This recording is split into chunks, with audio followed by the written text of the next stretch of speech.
They said the meeting didn't count because no one showed up, but I was sitting right there staring at my screen along with half the damn building, and the ballots locked in a box like our votes never existed. That's when I knew they were never planning to count them. You ever notice how some places grow into you? Like you move in thinking it's just a condo, just a roof and a mortgage and maybe fewer loud neighbors than your last apartment. But then life starts to happen there. Birthdays, illnesses, all the little rituals you don't think twice about. And one day you look around and realize you're not just living in it, you're part of it. That's what the Venetian became for me. I bought my unit back when my daughter Naomi was still in middle school. My wife Alice had just finished her third round of chemo, and we'd decided we wanted something smaller. A fresh start, fewer stairs, less to clean, something peaceful. The Venetian seemed perfect. Tidy buildings, jacaranda trees that actually bloomed like clockwork, and a community clubhouse that still smelled like lemon pledge and new carpet. It looked like it belonged in one of those brochures realtors keep in their glove compartments. Back then, I didn't care much about HOAs or bylaws. Honestly, I didn't even read the whole packet. Alice did. She had that kind of brain, neat, meticulous. She flagged half the pages and made notes in the margins like she was grading it. I remember her laughing at how seriously the board took balcony paint colors. She said, "It's like high school student council, but with power drills." She passed away 2 years after we moved in. The cancer came back fast and didn't play fair.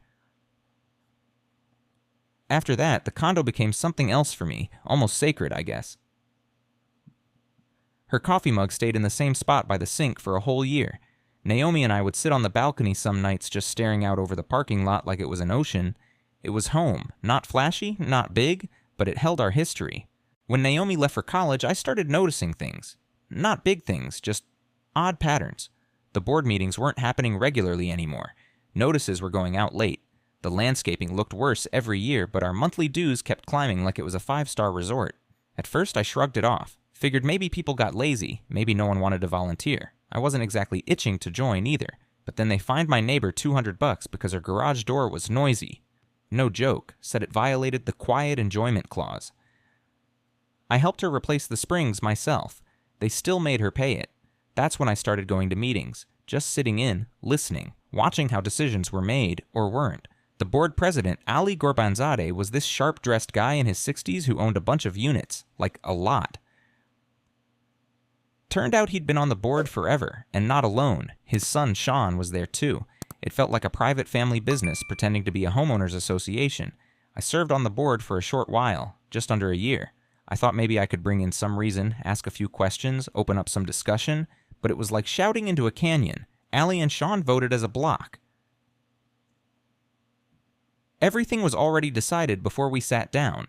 The third seat, the one they didn't control, rotated like a revolving door. I got out before they could push me out.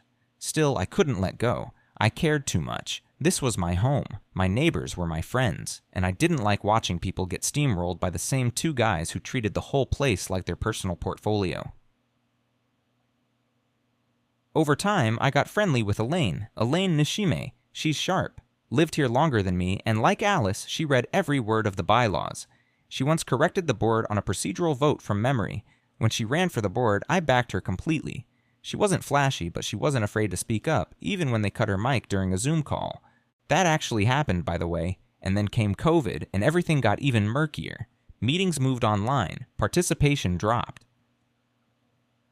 Notices got shorter, vaguer, and elections, they just stopped. For a while, nobody pushed too hard. We all had other things to worry about. I lost 2 friends that year to the virus. The air felt thin all the time. But by the time the dust settled, it had been years since we'd had a real, contested election. And nobody was doing a damn thing about it until I decided I would. Not because I wanted to run, hell no, but because I knew what silence buys people like Ali and Sean. More silence. And after all that had happened here, after everything Alice and I built in these walls, I wasn't going to let them run it into the ground without a fight. So when they finally announced an election, I thought, maybe this is it. Maybe something's shifting. I had no idea just how crooked it was going to get. It started quietly, like it always does, with an envelope. I remember pulling it from my mailbox and thinking it looked oddly formal. Thick paper, printed labels, the kind of mailing you'd expect from a law office or jury duty. Turned out it was from the ballot box, the election services company our HOA had hired. Inside was a ballot, a cover letter, and a notice for our upcoming annual homeowners meeting and board election. It should have felt like a good thing. Like maybe, after all the stonewalling and silence, we were finally getting a fair shot at electing someone new. I even felt a little hopeful opening it. But the letter rubbed me wrong almost immediately.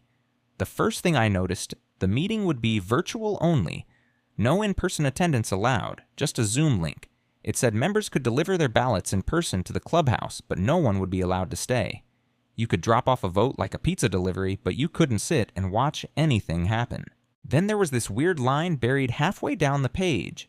The inspector of elections will not be present at the first meeting. That hit me like a slow-building headache. No inspector at the actual meeting? Why, that's like holding a poker game and telling everyone the dealer will show up next week. I called Elaine immediately. "Did you get this?" I asked. "Yeah," she said, "and it's shady as hell." She'd already been picking it apart with a red pen like it was a crossword puzzle. She pointed out something even worse. The letter included a second meeting date, just 5 days after the first one. It was labeled as an adjourned meeting, with a note saying that if we didn't reach quorum on the first date, they'd just reconvene and try again with a lower quorum requirement. But here's the thing, they scheduled the adjourned meeting in advance, before the first meeting even happened.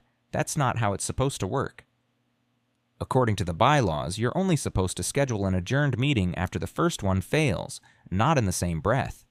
And look, Elaine added, they're already assuming we won't reach quorum. It says it right here. They're planning for failure. I tried to give them the benefit of the doubt.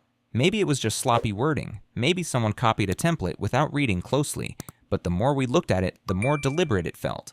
Then Lisa Schwartz, the woman from the ballot box, sent out a follow-up email reminding everyone to get their ballots in by mail before the deadline. She mentioned they'd received quite a few already. That was encouraging. People were engaged. Folks were paying attention. I helped my downstairs neighbor, Mrs. Fani, who walks with a cane, fill hers out. She'd been here longer than me and said she hadn't voted in years because those men never listen anyway. This time, she wanted to. I went around and talked to maybe a dozen neighbors in the days that followed. Every single one of them had sent in their ballot. Some were excited. Some were skeptical. But they all said the same thing. It's time for a change. When I dropped my own ballot into the envelope, I remember thinking, okay, let's see what democracy looks like in a place like this. Then came the night of the meeting. I sat down early, logged into the Zoom link they'd provided. Camera on, microphone ready. I'd even trimmed my nose hairs in case I had to speak. Elaine logged in too, along with about a dozen other names I recognized. Dr. Ali, Sean Gorbin, Mike Fani, Margarita Abagian, Ben Arianajad, Hao Shichong, and more just kept trickling in. There were a lot of blank screens and usernames, but if you lived here long enough, you started to know who was who. Some people used their first and last names. Others had funny tags like Unit 305 Dad or Venetian Vet. It wasn't hard to piece together. Then Amber Corridy, our community manager, popped onto the screen. She wasn't part of the board technically, but she spoke with the full weight of it. She greeted us with this weird corporate smile and said, "Thanks for joining, everyone. Just a reminder, this is an informational meeting only." That caught me off guard. Informational? She kept talking. The inspector of elections isn't present tonight. To save the association money, we've arranged for them to attend the adjourned meeting instead. There was this awkward pause in the chat. Elaine unmuted herself. So we're not counting ballots tonight? Amber's tone got clipped. There was no quorum. Only 166 ballots were received. We needed 188. So no, tonight's meeting is being adjourned. Someone else jumped in. But people are here. What about those of us on the call? Amber brushed it off like static. Ballot box determined there wasn't a quorum. This is a formality. And just like that, they ended it. No roll call, no questions, no discussion. I sat there staring at my screen, watching the Zoom window blink out like a candle. Just silence. That was the moment something clicked in me, not confusion, not even anger. Just this deep, cold certainty they'd planned this. From the start, they never intended to count those ballots. I didn't sleep that night, just kept replaying it over and over in my head. The faces I'd seen on the call, the names on screen, the way Amber said formality, like we were all just some paperwork they had to deal with before they went back to ignoring us. My laptop was still open on the kitchen table, frozen on the last frame of the Zoom call, like it was waiting for someone to call bullshit. But nobody did. First thing I did the next morning was email Lisa Schwartz at the ballot box. I tried to be polite, but it was hard not to let it leak through. I wrote something like, "Can you please confirm who made the determination that quorum was not met at last night's meeting, and was that verified in accordance with the election rules?" She got back to me within an hour. Her reply was short and tight, but it said everything. I was not present at the January 20th meeting and therefore did not make any determinations regarding quorum. Ballot box was instructed not to attend the first meeting. I must have read that line a dozen times. Instructed not to attend. So they deliberately told the inspector to stay away, and then claimed she'd decided there was no quorum, and used that fake decision to shut the whole thing down.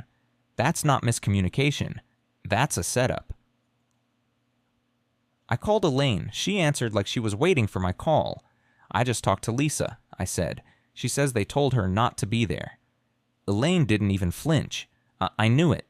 She'd already started documenting everything. Screenshots of the Zoom participants. Notes from the meeting. Even a printout of the original notice where they'd outlined the dates and the agenda. She told me she recognized at least 8 people on that call who hadn't submitted ballots, but were present. That meant their units should have counted toward quorum, and if you added those in, we would have had it. Sean and his dad were both there, she said. Neither of them voted. I checked the ballot list Lisa sent. Nothing from them. I stared at the wall while she talked. My mind kept circling the same thought. They didn't vote on purpose. They wanted it to fail. And why would they want it to fail? Because if quorum isn't reached, the election doesn't count. The board stays the same, and Ali keeps his seat. "Did you get screenshots?" I asked. "Yeah," she said. "They're not all clear. Just names on screens, mostly. But I know who they are." And honestly, I trusted her. She'd been here longer than almost anyone, knew every unit number by heart. She could rattle off who owned what, like she was reading from a ledger. She'd done her homework. So we wrote it all down. Names, unit numbers, who was present, who had or hadn't voted. I made my own notes, checked Lisa's ballot receipt list against the HOA's directory.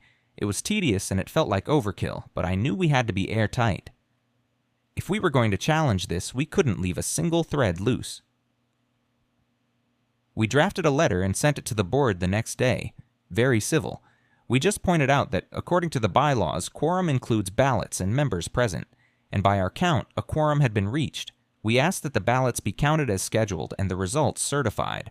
No response. So we sent it again. This time, we CC'd Amber and Lisa, just to make it harder to ignore. Still nothing. Then, quietly, we started organizing a petition. We didn't want it to be a fight, at least not yet. We wanted to show that this wasn't just a few of us being difficult. This was bigger. People cared. People were watching.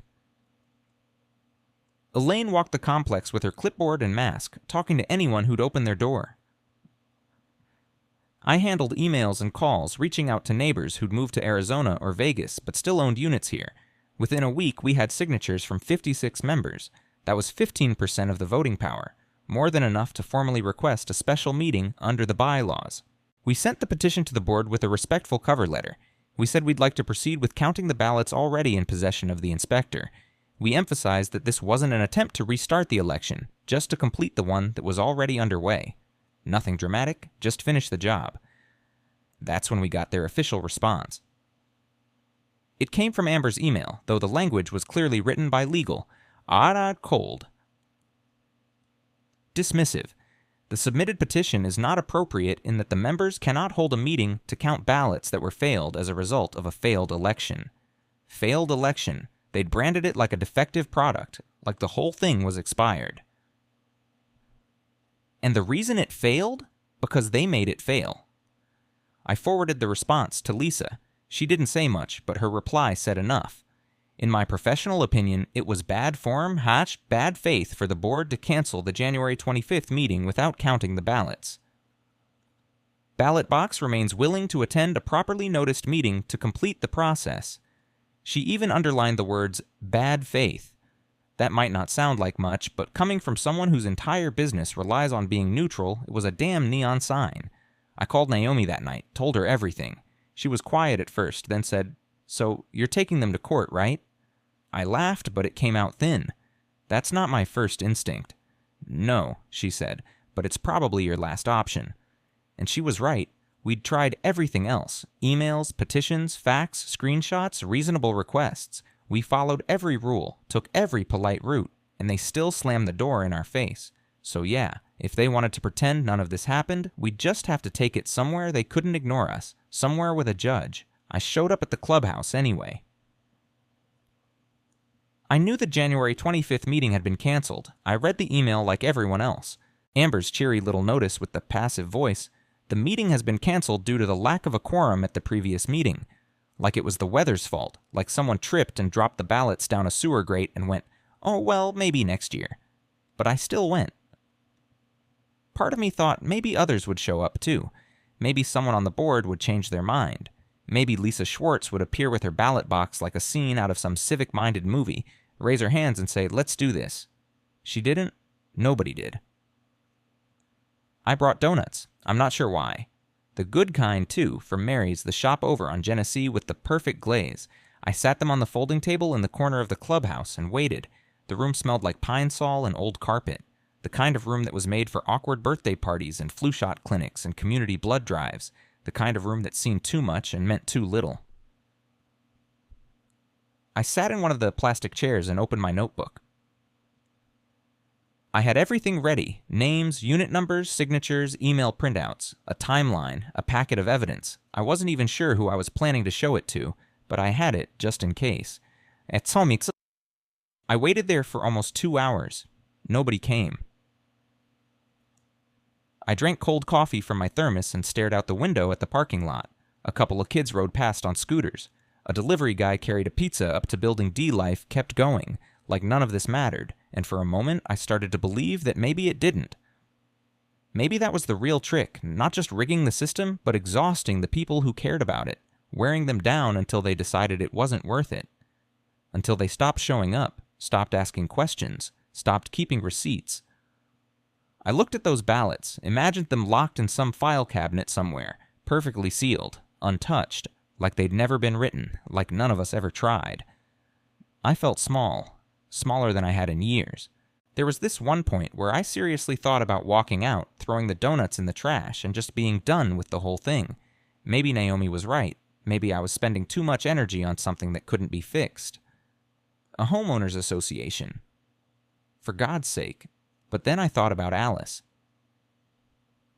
Not in some dramatic way. She didn't come to me like a ghost in a vision or anything. I just remembered her sitting at our dining room table all those years ago, flipping through the bylaws, tapping her pen on the pages, laughing at how ridiculous some of the rules were. "Never underestimate what people will do with just enough power to feel important," she said. "That's where the real mess starts." She would have fought this too. Not loudly, but she wouldn't have backed off. She'd have written the most thorough complaint anyone had ever seen. She'd have flagged every line in the bylaws that contradicted their decision. She'd have made it impossible for them to pretend they didn't know. I sat there another 10 minutes, then packed up my bag, wiped down the table like I'd never been there, and took the damn donuts with me. That night, I went home and pulled out the manila folder I'd started keeping for this whole mess. It was fatter than I remembered. I added my notes from the clubhouse, along with the canceled meeting notice and the list of who should have been counted for quorum. I sat down at the kitchen table and opened my laptop. If they weren't going to count the votes, then maybe it was time to make someone else count them. Not the board, not Amber, someone who couldn't be bullied, pressured, or bought with procedural loopholes. I didn't know a lawyer, but I knew how to read. I searched California HOA ballot disputes and ended up on a site for a nonprofit legal advocacy group that helped homeowners with HOA-related legal issues. There was a form you could fill out, and I typed everything I could remember. I uploaded scans of documents, screenshots, even the copy of the bylaws Alice had once marked up. I wasn't sure if they'd even respond, but it felt like motion, like I was choosing not to vanish. 2 days later, I got an email from a paralegal named Joy. She said, "This sounds like a potential violation of California Corporations Code 7510. Are you interested in exploring a judicial remedy?" I didn't know what the hell that meant at the time, but I wrote back, "Yes, I am." It moved faster than I expected. Not in a movie way. Nobody was slamming fists on tables or yelling "objection" into a courtroom. But still, once I'd said yes, things started clicking into place. Joy introduced me to a lawyer named Richard, and right off the bat, I liked him. He didn't talk down to me, didn't dress things up either. Bald, thick glasses, probably younger than he looked. He said, "I've seen this before. Boards that refuse to hold elections, stall ballots, make up fake procedural excuses to keep control. Yours is bad, but not unique." That stung a little, but I knew what he meant. He explained Corporations Code 7510, how it gives homeowners the right to petition the court if the HOA refuses to hold a proper meeting or complete an election. We could ask a judge to force them to count the ballots. Not redo the whole thing, just finish what they started. Count what was already in the box. "We're not arguing the outcome," he said. "We're arguing process." That part stuck with me. This wasn't about winning or losing an election. This was about whether or not your vote meant anything at all once it was cast. Whether the process could just be paused, canceled, erased because 3 people decided it suited them better that way. Richard warned me it wasn't a slam dunk. "Courts don't like getting involved in HOA stuff unless it's blatant," he said. "But you've got something rare. Evidence, witnesses, and the paper trail." So we built the case. Elaine came through like a damn superhero. She had timestamps, screenshots, declarations. She drafted a summary of who was present at the meeting, broken down by name, unit, and whether a ballot had been submitted. She matched it all up against the receipt list Lisa from Ballot Box had circulated. It was meticulous. Lisa agreed to provide a statement, too. She confirmed that 166 ballots were received by the deadline. She confirmed that she was told not to attend the January 20th meeting. And she confirmed, clearly and professionally, that she had never made any determination about quorum, and that, in her opinion, one had in fact been reached. We included her email, the one where she said, "It was bad faith for the board to cancel the meeting." That line practically glowed. Richard filed the petition in civil court. He kept me in the loop, sent me copies of every motion and response. The board lawyer sent in a short opposition, 5 pages, barely even touched our claims, didn't deny the facts. Just said, in essence, we didn't reach quorum, and anyway, it's too late to fix now. They didn't submit a single piece of evidence. Richard raised an eyebrow at that. They're betting the judge won't take this seriously. They were wrong. At the first hearing, the judge asked sharp questions, not angry ones, just focused. He wanted to know how quorum was determined. Who counted the attendees? Was anyone present at the meeting qualified to make that call? Amber had submitted a declaration saying she presided over the meeting, that she called Lisa during the Zoom, and Lisa told her they didn't have quorum, but Lisa's own statement contradicted that entirely. Richard pointed that out, respectfully but directly. We submitted everything. Elaine's screenshots, Lisa's logs, the petition with 56 signatures. Even the original meeting agenda. It clearly listed tabulation of ballots as one of the items. That meeting was never completed. Those ballots were never counted.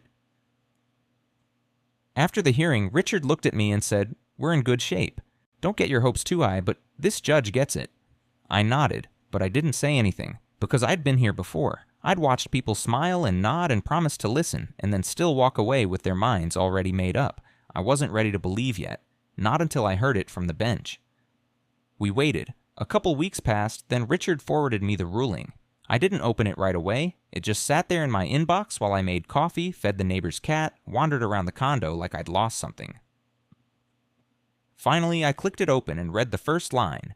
The court finds that a quorum was present at the January 20th meeting and that the election was improperly adjourned without cause. I exhaled, then read it again, just to be sure I hadn't misread it. The judge had ruled in our favor. The HOA was ordered to reconvene the meeting and count the ballots already in the inspector's custody. No do-overs, no restarts. Just count the votes that had been sitting there for months, sealed, waiting, and that was it. No fanfare, no big announcement, just a quiet legal acknowledgement that we'd been right all along. I sat down at the table and stared out the window. Then I called Naomi. When she answered, I didn't say hello, I just said, "They're counting the damn ballots." There was a pause, and then she said, "Good, took them long enough."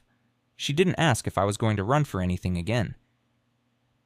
And I didn't say anything about Alice, but I think we both felt it. Something had shifted. It wasn't over. Not yet. But for the first time in a long time, I felt like we'd cracked the seal, like the box was finally opening. You'd think that once a judge tells them to count the ballots, they'd just do it. But no, that would have been too simple for our board. The ruling came down, and instead of accepting it, Venetian brought in new legal counsel. Different tone this time, slicker, more polished.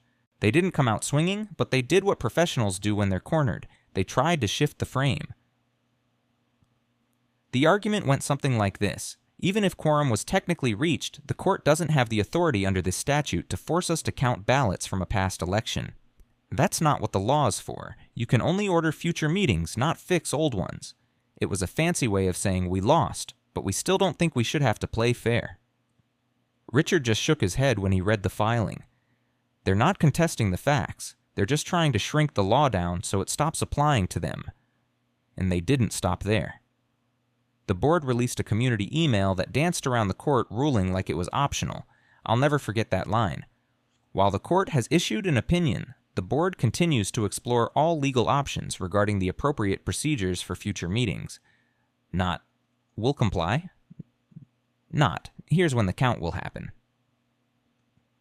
Just some vague promise that they were looking into it, like they were deciding whether or not to follow a judge's direct order. Elaine called me right after it landed in our inboxes. "They're stalling again," she said. "Buying time." I knew it too. This was their pattern. Delay, confuse, obfuscate. Act like procedure is some unknowable black box that only they understand. And meanwhile, those ballots, still sealed, still waiting. I wasn't surprised when they filed an appeal. That was the next move, of course, a neat little notice of appeal that bought them even more time. More months with the same board and power. More excuses to keep ignoring everyone else. But this time, they weren't dealing with silence. Lisa Schwartz came forward again. She sent an email, not just to me and Richard, but to Amber, the board, and a dozen owners who'd asked for updates. In it, she said plainly that Ballot Box was ready to attend a meeting and complete the count. That they still had all the ballots, still sealed, still secure. She even said, "The homeowners deserve closure. We are prepared to fulfill our obligation if and when the board schedules the meeting." It was subtle, but sharp, basically saying, "We're ready. What's your excuse?" Amber never replied to that thread, at least not publicly. She probably forwarded it to legal, then stared at her inbox and prayed for it to go away. At this point, the whole community was buzzing. I started getting emails and calls from owners I barely knew, people from buildings I hadn't walked through in years. Some were angry, some were confused, some were just curious, but they all wanted to know the same thing. What the hell is going on? I tried to explain. I told them the ballots hadn't been counted yet, even though the court had said they should be. I told them the board filed an appeal, which meant it could be months before anything happened. And you know what most of them said? "But didn't we vote?" That's what stuck with people. Not the procedural stuff. Not the statute numbers. Just that simple, quiet betrayal. We voted, and they didn't count it. Elaine and I kept pushing behind the scenes. We drafted a community letter, co-signed by 24 owners, asking the board to voluntarily count the ballots, appeal or not. We framed it as a gesture of good faith, a way to rebuild trust. No response. Amber did finally show up to the next virtual board meeting. She looked tired. Her smile was brittle, the way it gets when someone's reading a script they didn't write. She gave the usual updates, roof repairs, pest control, tree trimming, not one word about the election. During the open forum, Elaine unmuted and asked, "When will the ballots from the January election be counted per the court's ruling?" Amber blinked fast like she hadn't expected the question, which was rich considering it had been in her inbox for weeks. "We're currently evaluating the appropriate course of action with legal counsel," she said, her voice flat. "We'll provide updates when available." That was it. Then she moved on. No timeline, no acknowledgement, just more fog. But here's the thing. They didn't count on. People were waking up. Owners who'd never attended a meeting before were now asking questions. Neighbors were trading emails. Someone even started a private Facebook group for Venetian residents, where the court documents got passed around like high school gossip. There was a thread titled, "What Are They Hiding?" that had over 70 comments. They weren't just stonewalling me and Elaine anymore, they were stonewalling a crowd. And that's when I realized, even if they managed to delay the ballot count another month, or 6 months, or a year, it didn't matter as much as they thought it did, because now the whole complex knew what they were doing, and that was something they couldn't undo with an email or a procedural footnote. They'd spent years trying to hold on to power quietly, but now everyone could see the wires, the whole trick, out in the open, and no matter how long they stalled, they couldn't unring that bell. It didn't feel like a victory, not at first. The notice came in quietly, just another PDF attached to another HOA email that looked like every other HOA email. No fanfare, no subject line that screamed, "We finally caved." Just a sentence buried halfway down, "A special meeting has been scheduled for the purposes of tabulating the previously submitted ballots from the annual election." That was it. No apology, no mention of the lawsuit, not even an acknowledgement that a court ordered them to do it. If you didn't know the backstory, you'd think this was just part of the plan all along. Like, oh, we just forgot to count these for a year. Whoops. But I knew what it meant. So did Elaine. She called me that afternoon, and for once she didn't sound angry or tired, just surprised. "I think they're actually going to count them," she said. I didn't believe it until I saw the Zoom link with my own eyes. Lisa Schwartz was listed as the host, not Amber, not Sean, not anyone from the board. Lisa. That alone was a shift. The meeting itself was surreal. No speeches, no arguing, no procedural posturing. Lisa opened it, thanked everyone for attending, then held up the sealed envelopes like a magician about to reveal the twist ending of a long, slow trick. She looked exhausted, but also focused.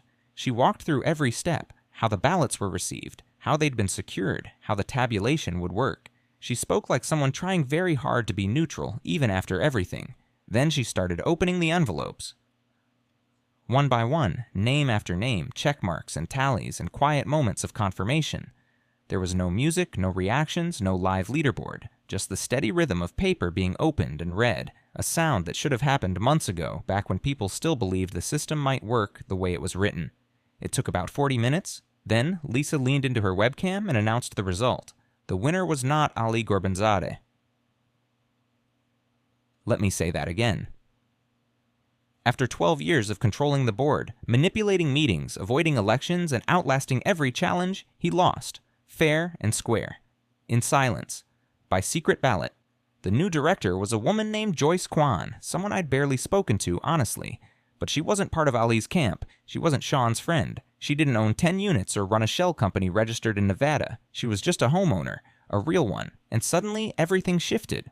There wasn't cheering, no confetti, nobody unmuted to gloat or spike the football. We just sat there watching the screen.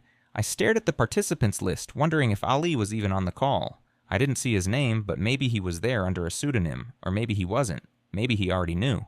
Maybe he'd known this day was coming the moment the judge signed the order. The meeting ended right after the announcement. Lisa thanked us again, said the results would be certified in writing, and logged off. That was it. I sat there in my kitchen, my laptop screen glowing, my coffee cold, my cat pawing at my leg for dinner. It was done. They counted the votes. Ali was out, and I didn't feel like celebrating. I didn't feel like I'd won something. I felt tired, like I'd been holding my breath for a year and suddenly exhaled all at once, like I'd finally reached the end of a sentence that took too long to finish. Elaine texted me 5 minutes later. Just one line. "It happened." I replied, "I know." Then I put my phone down and just sat there. It's hard to explain what justice feels like when it finally shows up late. It doesn't come with trumpets or parades. It doesn't fix the lost time or erase the bitterness. It just settles in, like the click of a lock turning the way it was always supposed to. For the first time in over a decade, the board had changed. Not because of a coup, not because of threats or drama, because we made them count the damn ballots. The funny thing is, after all that, they still tried to spin it. What? 2 days after the ballots were counted, the board sent out an email with the subject line, "Board Election Update." Not election results, not new board member announcement. Just that slick, neutral nothing word they use when they're trying to pretend the past year wasn't one long standoff. The email said something like, "Sakaniwaat. Thank you to all homeowners who participated in the recent election. We're pleased to welcome Joyce Kwan to the board. We look forward to continuing to serve the community." No mention of the lawsuit, no apology for the delay. Not even an acknowledgement that Joyce's seat was the one Allie had been holding on to since the Bush administration. They just swept it into the newsletter like it was part of routine maintenance, right between the section about pool hours and the note about pet leash reminders. But it didn't matter anymore. Joyce stepped in with more grace than I would have managed. She didn't come in swinging or promise to clean house. She showed up to the first meeting, smiled, and listened. Asked questions, actually listened to people when they spoke. Imagine that. She sent out a letter to residents, on her own, not through the board. Just a short, thoughtful note about transparency and accountability. She didn't name names, didn't gloat, didn't even mention the election drama, but you could feel it in the tone. Something had shifted. And the rest of the board? Sean kept his seat for now. Brian, Allie's other son, still floated around the community like a ghost with a key fob, but the power dynamic was off. They knew it. You could see it in the way they started explaining things more at meetings, answering questions they used to dodge. They were playing defense now. Amber, for her part, stayed polite, but distant. I think she knew this had left a mark. You can only rubber stamp nonsense for so long before it starts reflecting back on you. People started showing up to meetings again. Not a flood, but enough. Enough to show they were watching, enough to make the board nervous again. And me? They asked me to run. A couple of neighbors came up to me in the parking lot, said things like, "You should be up there, and we need someone who doesn't let this crap slide." Even Joyce pulled me aside once, said she'd love to work with me if I ever wanted to get involved officially. I told her thank you, and I meant it, but I also told her no, because I'm not built for that room. I don't want to manage paint colors or dispute pet fines or untangle irrigation budgets. That's not why I fought. I fought to make the process matter. To prove that if you followed the rules, if you showed up, if you documented everything and didn't let them bury it under paperwork and silence, you could still win. Not because you were loudest, because you were right. So I let them handle the board. Elaine ended up joining a few months later, which made me smile. She'll keep them honest. That woman could outlogic a Supreme Court clerk, and she doesn't forget. The rest of us just went back to being neighbors. Slowly. It took a while to stop looking over our shoulders, but eventually you start noticing other things again. The way the jacaranda trees drop purple petals all over the sidewalks every spring. The way the breeze hits your porch just right in the morning. The sound of sprinklers kicking on before dawn. That hum of life in a place that finally feels like it belongs to the people who live there, not just the people who control the rules. One morning, I saw Sean walking past with a folder under his arm. He nodded at me. I nodded back. No tension, no smugness, just quiet recognition. We're still neighbors, after all. I'm not naive. I know power doesn't give up easy, and I know they'll try again, maybe in smaller ways. A vague agenda here, a questionable fine there. That's what power does. It regroups. It evolves. But now they know they're being watched. Now they know that if they ever try to pull this kind of thing again, we'll be ready. And next time, they won't see it coming. Some days I still walk the complex with my coffee, just like I always did. Same path, same cracked flagstone by the pool gate, same old gum stain near Building B that's been there since Naomi was in high school. Some things don't change, and honestly, I'm glad for that. The place feels a little lighter now, or maybe I do. The fights are quieter these days. The board still sends out those long, dry agendas, and someone still complains about the laundry room schedule like it's a federal issue. But I don't tense up when those emails hit my inbox anymore. I don't scan them looking for tricks or buried landmines. Not the way I used to. They counted the votes. That happened, and it matters. You know, it's funny. People keep asking me if I feel proud of what we did. And yeah, I guess I do. But it's not pride in the way people usually mean it. It's not chest thumping, not some shining moment I want to frame. It's quieter than that, more like steadiness. I did what I needed to do to protect the place I live. That's it. I didn't want a seat on the board. I didn't want a plaque or a pat on the back. I wanted to know that when my neighbors filled out their ballots, sealed them in those envelopes, and dropped them off like we asked them to, that it counted for something. That their voices didn't just disappear because someone didn't like what they said. That's all I ever wanted. I think about Alice sometimes, especially when I walk past the corner where she used to sit with her tea and a crossword. She would have had sharp words for how all this went down, but I think she'd be satisfied with the ending. Not happy necessarily. She didn't believe in happy endings, just honest ones. And this was honest. Messy, frustrating, exhausting, but honest. Naomi visited not long ago. We sat on the balcony, the same one where we used to watch the streetlights flicker on when she was little. She asked me if it was weird to still live here after everything that happened, and I told her no.